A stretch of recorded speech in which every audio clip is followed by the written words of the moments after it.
Hi everyone, I'm Ryan from Turnipseed Travel, and a lot of you have been asking, how are we going to go away for 6 weeks across 3 continents and still only manage to go with carry-on packing? How exactly are we going to do it? We're going to be in winter weather when we're in Europe, we're going to be in the heat of summer in Africa and on Australia, and we're also going on safari, which means we need to bring our own sleeping bags and air mattresses and pillows. So just how are we going to get it done? Well, this video is meant to show you.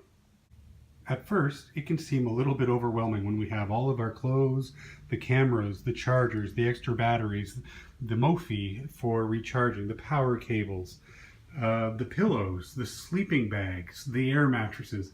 Just how are we going to get all of this to fit in one carry-on bag?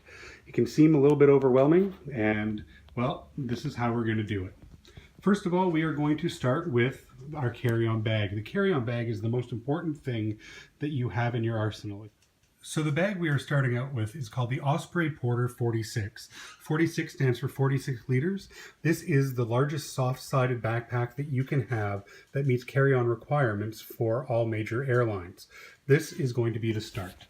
So first of all, we are going to open this up just so you can see what's inside. So the first thing that you notice when you open up the bag is that it's very, very cavernous on the inside. When you don't have a wheeled bag, that means that you're not taking up space with poles in the back or with wheels or with any other things like that. This is just all free space for you to use. There's a little pocket on the inside that you can put some stuff in that runs along the length of the bag. There's also a great pocket up here where you can put your 311 kit at the very top for easy access at the airport. And on the front cover there is a zippered pouch where you can put some thin materials, underwear, socks, etc. We're going to put our Tilly hats in there, as you'll see as we go on. When we flip the bag over, you'll see that there are some sturdy backpack straps that are adjustable. And there's also, along the back side, there is the straps and the handles to be able to cinch it around your waist to keep it nice and tight and keep everything upright. This is actually a very comfortable bag. We have used it on multiple trips before, and while we have tried other bags in the past, this is the one that works the best for me. So to start off with, let's start with some of the biggest items in our bag. We are going to have an air mattress and a sleeping bag and a pillow for each of us on safari, which means not only am I fitting one of each of these in the bag, I am fitting two sleeping bags, 2 air mattresses, and 2 pillows. You'll notice right away that the air mattress and the sleeping bag, while they look large, they end up folding up rather small. These are ones that we bought on Amazon. They're rated for 15 degrees Celsius, which is perfect for the safari weather that we're going to have in October in Botswana. And you'll notice that the length is 190 by 75 centimeters, which is great for adults up to 6 feet tall, and it's very lightweight, 680 grams or just about 1.5 pounds. It's very, very light and very compact. The same with the air mattress that you see here that blows up. It folds down. You'll see in my hand here, this is the Ecotech Outdoor one, and it folds up to very, very small, just 10 inches by 3 inches when it's pocketed. And again, this is also very light. It weighs less than the sleeping bag. As for the pillows, we got these at sale, and they are blow-up pillow that is very soft on the outside, and they blow up to a reasonable height. They will not only be good for the safari, but they will also be good on the airplane when we're taking the very long flights. Out of all 15 flights, I think 4 are overnight, and so these will come in handy there. So as you can see, we're starting with 2 sleeping bags, 2 air mattresses, and 2 pillows. So in addition to the 2 sleeping bags, the 2 air mattresses, and the 2 pillows that I showed you earlier, what else am I taking on the 6-week trip? This looks like a lot of stuff, and it is, but if you're careful with how you purchase and how you plan your packing, all of this will fit. So what do I have here to start with? I have 5 t-shirts. I have 1 good quality long sleeve shirt. I have 4 short sleeve shirts with collars because I like to wear undershirts underneath my regular shirts. I have 6 pairs of underwear, 3 pairs of regular socks, a pair of compression socks. I also have 1 long sleeve technical shirt. This is a quick dry running shirt. I have a pair of black pants and a pair of tan pants. I have 2 pairs of shorts. And of course, because we're going to be in the ocean at some point, I also have a bathing suit. In addition to all of these clothes, I'm also going to have in my bag an iPhone charging cable, a camera charging cable for both cameras, including the chargers. We are going to have our adapters for the different countries that we are going to. Also, the 2 cameras that we are bringing point and shoots on this trip, including a Canon, which is a 25 zoom, and then we also have this Olympic Tough camera, which is waterproof, scratch proof, etc., etc. We also will have our spare batteries for these cameras.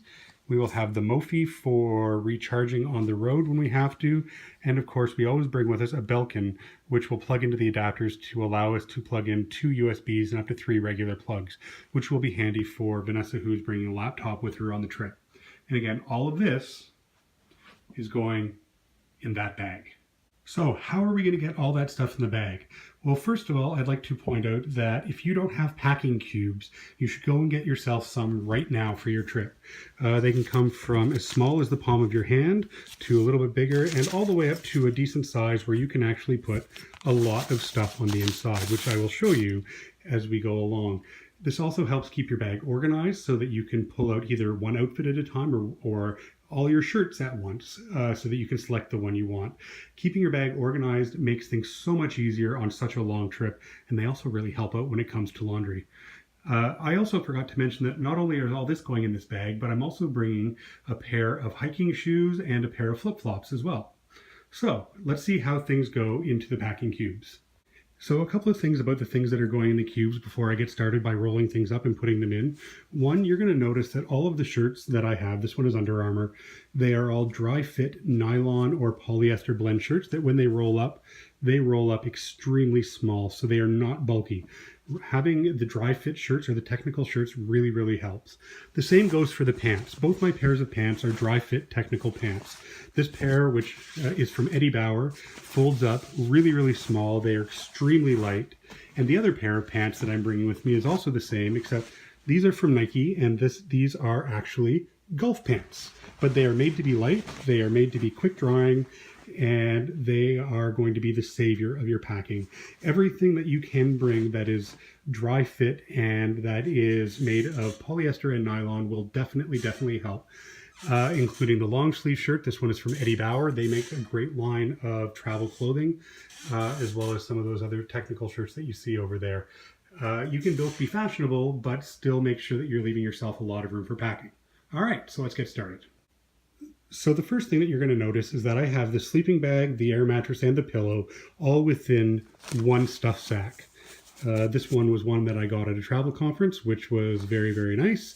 And it works really, really well. Again, it's made from the same light material. It folds up really, really small and barely adds any weight to your pack.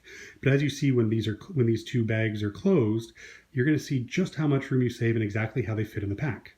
So here we go. The packing has been started. You'll notice that I have both bedrolls in here. This is an entire kit of the sleeping bag, the pillow, and the air mattress. There's one for each of us, and they both go in the bag very easily. And you'll notice that because the packing cubes and the sleeping bags and the air mattresses themselves are designed to be small, there's plenty of room in the bag left over, including here up on top.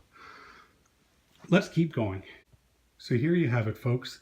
My 5 t-shirts, my 4 short sleeve collared shirts, my 1 long sleeve shirt, and my technical long sleeve shirt for a little bit of warmth are all there. That's 11 shirts in total, and they're all going to fit inside one little packing cube to take up as much space as the last packing cubes that you saw.